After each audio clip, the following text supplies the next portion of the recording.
పెద్దపల్లి జిల్లా గోదావరిఖని జనరల్ ఆసుపత్రిని శుక్రవారం జిల్లా కలెక్టర్ కోయ శ్రీహర్ష ఆకస్మికంగా తనిఖీ చేశారు. ఆస్పత్రిలోని medical OP, new block, ICU block, emergency విభాగం, డ్యూటీ డాక్టర్ల గదులను పరిశీలించి రోగులకు అందుతున్న వైద్య సేవలపై వివరాలు తెలుసుకున్నారు.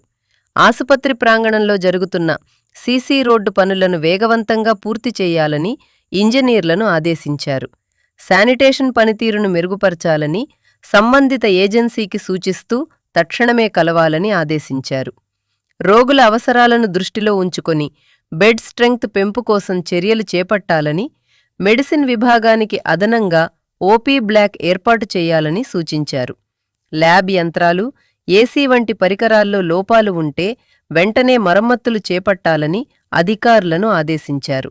ఈ పర్యటనలో డాక్టర్లు కృపాబాయి, రాజు, సంబంధిత అధికారులు, ఆసుపత్రి సిబ్బంది పాల్గొన్నారు.